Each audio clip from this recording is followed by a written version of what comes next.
Good morning प्यारे बच्चों। प्रशिक्षण की विधियों के अंतर्गत आज हम चर्चा करेंगे निरंतर प्रशिक्षण विधि क्या है, इसका क्या महत्व अथवा क्या लाभ है। निरंतर प्रशिक्षण विधि प्यारे बच्चों, नाम से ही पता चलता है निरंतर किसी कार्य को लगातार करना, बिना रुके किसी कार्य को करना निरंतरता कहलाता है।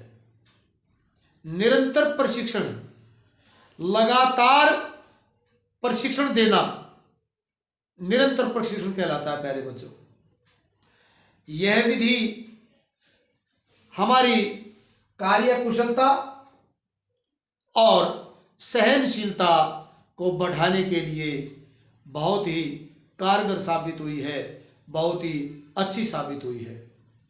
जब हम किसी कार्य को लगातार करते हैं प्यारे बच्चों, उस कार्य में हम अभ्यस्त हो जाते हैं, उस कार्य में हम निपुण हो जाते हैं और वो कार्य हम प्यारे बच्चों बड़ी सहजता और आसानी से कर सकते हैं। और इसको हम कहते हैं सहनशीलता, सहन करने की ताकत। किसको सहन करने की ताकत? थकावट को या उकताहट को सहन करने की ताकत। लगातार जब हम किसी कार्य को करते हैं, बिना थके बिना रुके उस कार्य को हम जब करते हैं, तो प्यारे बच्चों एक समय ऐसा आता है जब वो कार्य हमारे लिए आसान हो जाता है। प्यारे बच्चों, इस प्रकार का जो प्रशिक्षण है उसके अंदर व्यायाम लंबी अवधि तक बिना रुके किए जाते हैं प्यारे बच्चों। और इस प्रकार का जो प्रशिक्षण है, यह प्रशिक्षण प्यारे बच्चों क्रॉस कंट्री पर आधारित होता है। क्रॉस कंट्री लंबी दूरी की जो दौड़े हैं, बिना रुके हम दौड़ते रहते हैं, उसको हम कहते हैं क्रॉस कंट्री। तो इस प्रकार का जो प्रशिक्षण है, निरंतर जो प्रशिक्षण विधि है, वह प्यारे बच्चों क्रॉस कंट्री पर आधारित होती है। इस प्रकार की जो प्रशिक्षण विधि है, इसमें प्यारे बच्चों हमारी जो हृदय की धड़कन है, वो उसकी दर 140 से 160 प्रति मिनट तक बढ़ जाती है, यह प्यारे बच्चों हो जाती है। व्यायाम करने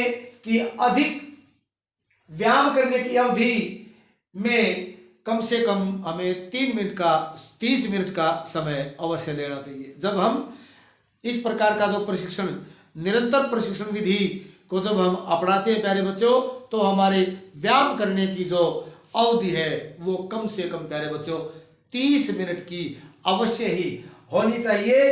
और एक एथलीट या खिलाड़ी की सहनशीलता की योग्यता के अनुसार उस अवधि में बढ़ोतरी की जा सकती है।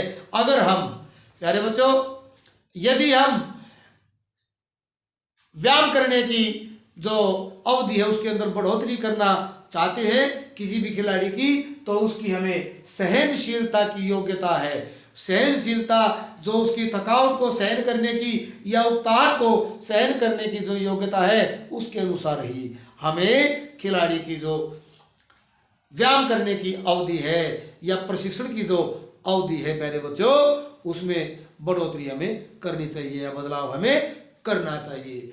निरंतर कार्य को करना कहलाता है निरंतर किसी कार्य को बिना रुके लगातार करते रहना प्यारे बच्चों निरंतर प्रशिक्षण विधि कहलाता है।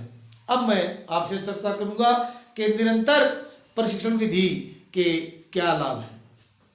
नंबर 1, मांसपेशियों तथा जिगर में ग्लाइकोजीन बढ़ जाता है। प्यारे बच्चों, एक पदार्थ है हमारे जिगर के अंदर और हमारी मांसपेशियों के अंदर, जिसको ग्लाइकोजीन का नाम दिया गया है। प्यारे बच्चों, जब हम निरंतर किसी कार्य को करते हैं तो हमारी मांसपेशियों और हमारे जो जिगर है उसके अंदर प्यारे बच्चों ग्लाइकोजीन जो पदार्थ, उसकी मात्रा बढ़ जाती है। नंबर 2 आता है माइटोकॉन्ड्रिया। माइटोकॉन्ड्रिया की संख्या तथा आकार बढ़ जाता है। हमारे शरीर के अंदर माइटोकॉन्ड्रिया पाया जाता है, जिसके अंदर प्यारे बच्चों जिसके आकार में वृद्धि हो जाती है और उनकी संख्या भी बढ़ जाती है प्यारे बच्चों। इच्छा शक्ति नंबर 3, इच्छा शक्ति दृढ़ थकावट की दशा में कार्य करने की इच्छा शक्ति बढ़ जाती है। हमारी इच्छा शक्ति सुदृढ़ हो जाती है। जैसे मैं किसी कार्य को करना चाहता हूँ और मैं लगातार उस कार्य को करता रहता हूँ प्यारे बच्चों, तो मेरी इच्छा मन की जो इच्छा है उसकी पावर मेरी बढ़ जाती है। अर्थात जब कोई खिलाड़ी निरंतर किसी कार्य को करता है तो उसकी इच्छा शक्ति में बढ़ोतरी हो जाती है और वो मजबूत इच्छा शक्ति के साथ उस कार्य को आसानी से कर सकता है।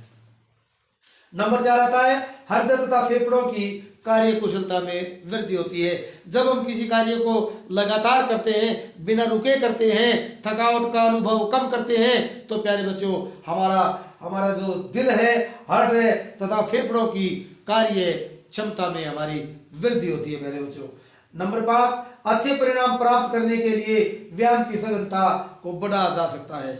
अगर हम अच्छे परिणामों की प्राप्ति करना चाहते हैं प्यारे बच्चों, अच्छे परिणाम अपने खेलों में हम लेना चाहते हैं, तो जो व्यायाम की जो सघनता है उसमें बढ़ोतरी की जा सकती है।